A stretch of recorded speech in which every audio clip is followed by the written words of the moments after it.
No, you don't have to necessarily change company to change specialization. Pwedeng within the company lang. You don't really have to look for maybe side gigs or what. If you can identify that there is projects or opportunities within the company, some companies actually give you that opportunity.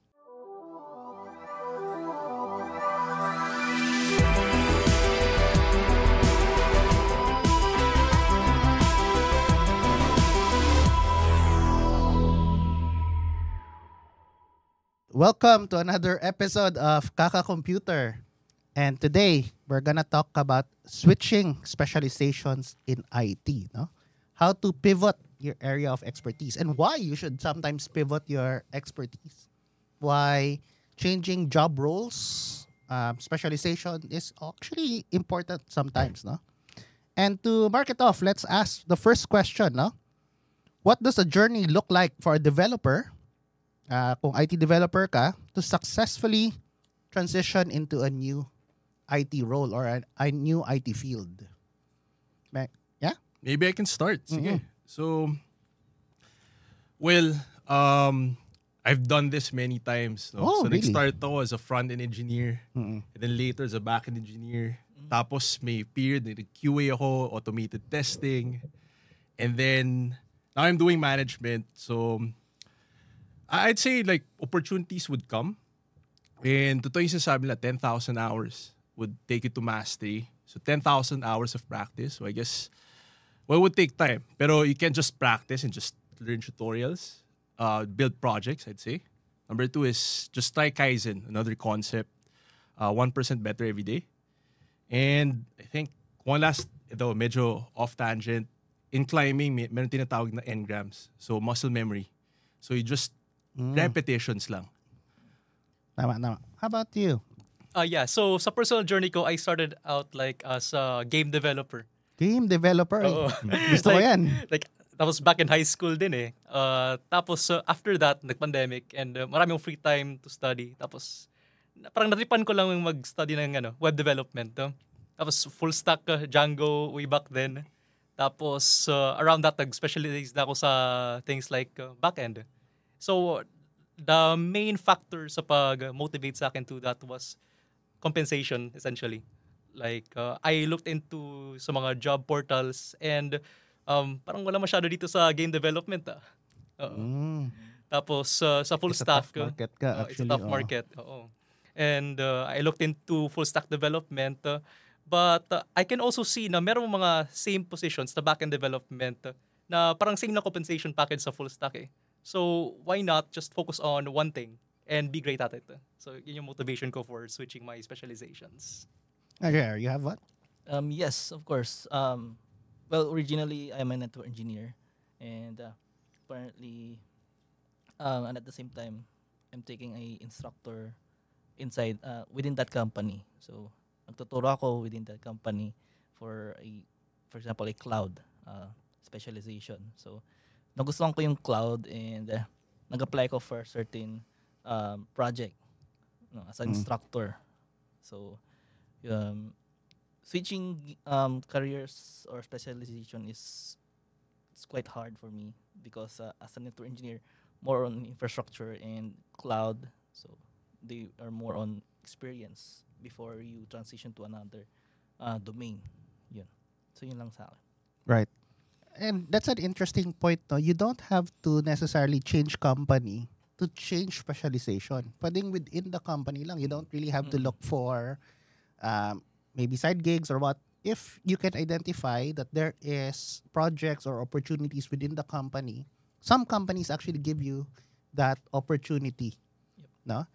But siguro question is also, how do you identify if it's time or may something kulang na sa everyday work mo na you really have to find na maybe it's time to either switch specialization or either go deeper into that specialization, no? Meron ba tayong telltales, no? Telltales. Boredom. Di ba? Yeah. Yeah, exactly. And ano yung boredom?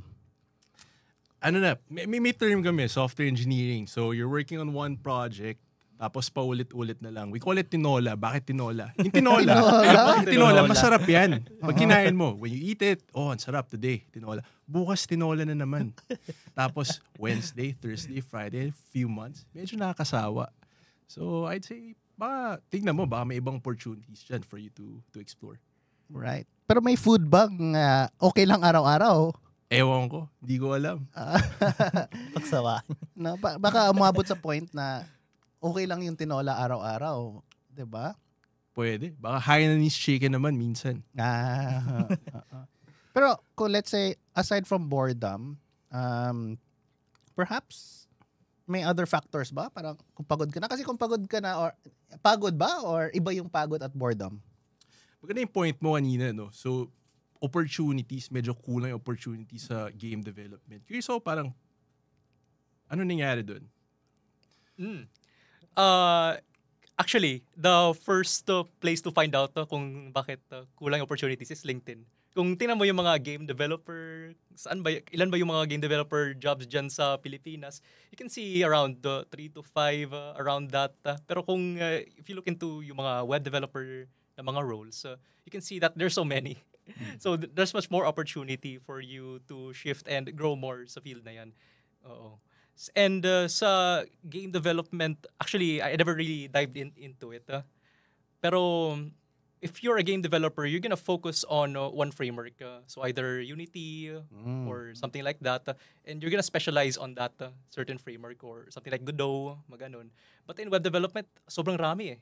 You can dive deep into so much more, front end to back end to DevOps to the cloud. Sobrang rami. So like, parang the sky's the limit pagdating sa growth mo.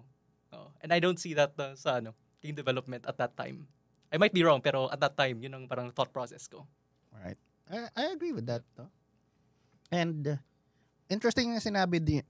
Madami ka interesting things ha. Kasi there's also that number of jobs. But at the same time, yung specialization natin, nakikita natin yung AI jobs, no? And we can see, hindi lang sa number, I don't think madaming like hire for that compared sa web dev. There's probably more web dev, DevOps jobs. But we can see sa top list of salary, medyo nasa taas siya, no? So, that might be something also to indicate, hindi yung number of jobs, but yung compensation, no?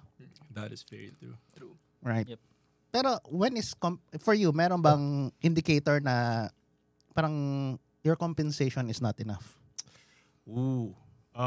For the most part, it was never enough. Never Never enough. Joking aside, tawag dun, for me, it was mostly opportunities. Parang, I'm in this company, kailangan nating we built SNMP network stuff. Yep. Mag-Enflow, S-Flows ka. Who's gonna do it? Nobody's gonna do it. Pero you're leading the project, so we have to learn it. So, more of like yung opportunities just come. And then, okay, someone has to do it. So, alam mo yun, just take the opportunity. Right. No? And that goes to gaining experience, no? On those projects, no? Kasi like you said, you need practical experience to gain this new specialty. And so with what you were saying, because ikaw yung lead and no one else was gonna do it, you ended up gaining a lot of hands-on on that, no? And 10,000 hours. Well, I'd say like more like a few hours. Tapos rush, kailangan natin the project to yesterday. Yesterday. Kasi 10,000 hours, 40 hours a week, di ba? Mm-hmm. So, at 400, 10 weeks, 2 months. Ang layo pa ng 10,000. Many years. Many years. No? Kayo guys, how do you gain your practical experience naman on things that you wanna switch on na hindi pa available ngayon? Like, again, you're switching roles. Good one. Well, sa case ko, it's more on building personal projects din talaga. So, I set a challenge for myself. Kasi dati, when I was learning, I would follow like this rule na within this time frame, I will build a parang greenfield project from scratch with this type of technology. And then, since my deadline, I was like forced to learn it ng mabilisan. And that was like my way to force myself to like really learn, like super fast the learning in a way na yun, I would need to build out that project. Yep. For me naman, sa network engineer na din, I learn from my own perspective. So I do some self-paced learning, and at the same time, I do some hands-on and apply it to a company na pwedeng pang freelance and yun. Yun lang sa akin. Right. Actually, good strategy, ano? I wanna share this lang din sometimes. When I make a new project, I wanna see if I can at least get, ako lang to I can at least get maybe $10 out of it.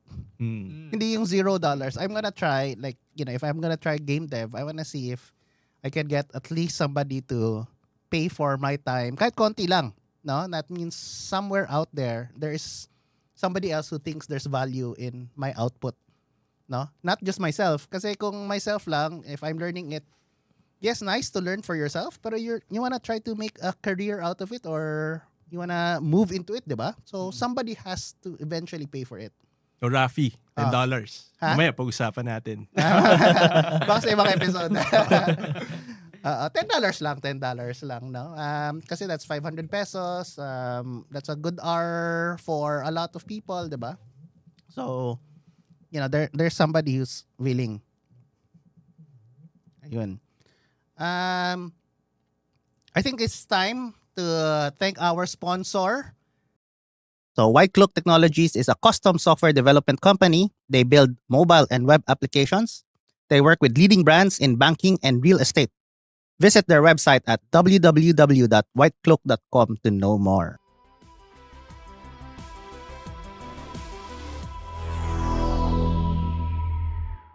All right. So, coming back, what are challenges naman?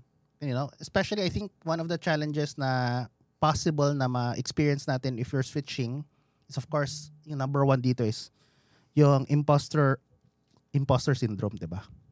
'Di ba? Kasi, bagong field, marunong ba talaga ako dito o hindi? Right? So, and aside from that, ano pa? Ang comment nyo dun? In terms of having the confidence to jump into the next career. Yeah. Maganda yung answers nyo. It's about building. Pero I want to touch on your point, teaching. So, meron yung Feynman technique. Diba? You teach yourself and then see if there are gaps in your own knowledge. If you can teach it well and simplify the concepts, make analogies, then you could say na you have some degree of mastery in that field or that concept. Yes. And teaching, by the way, kasi I also teach, is one of the ways that you retain knowledge. No? So, if you're learning something new, try to teach it as well. And so, that's also one of the things sa community. Now, since a lot of us are part of the community, if you can teach it in the community for free, ideally, sa community, kasi community iba yung sinabi kong side project na may bayad, pero kung community, libre yan. Kasi we're doing it for the community. Giving back? Giving back to the community na. So, in that case, if you teach it, and then the community will give you feedback, and then you also feel it, parang may kulang ako. Hindi ko na masyado na-deliver or parang madaming tanong or what. And so, hindi ako confident the way I teach it. And so, that's also one of the ways to overcome if ready ka na ba talaga sa specialization na yun. Yes. I want to add something to that. So, may ginagawang technique essentially kapag may mga conference and then may mga call for speakers. If I want to learn that specific technology or that want to shift into it, magbibigay ang proposal na hindi ko pa na-implement pero may idea lang kung paano siya ma-architect. Lakas na loob Lakas na Ganun lang. Tapos, syempre, may deadline yan. Malapit na yung conference. Dapat may presentation ka. So, para ma-pressure ka in a way to actually have hands-on experience on that. Para ma-pressure ka na, dapat expert level ako sa topic na i-talk ko. So, that's one way to really push yourself. Kasi nag-call for speaker. Mahiya ka naman kung na-accept ka tapos wala ka masabi. No? May screening din yan, di ba?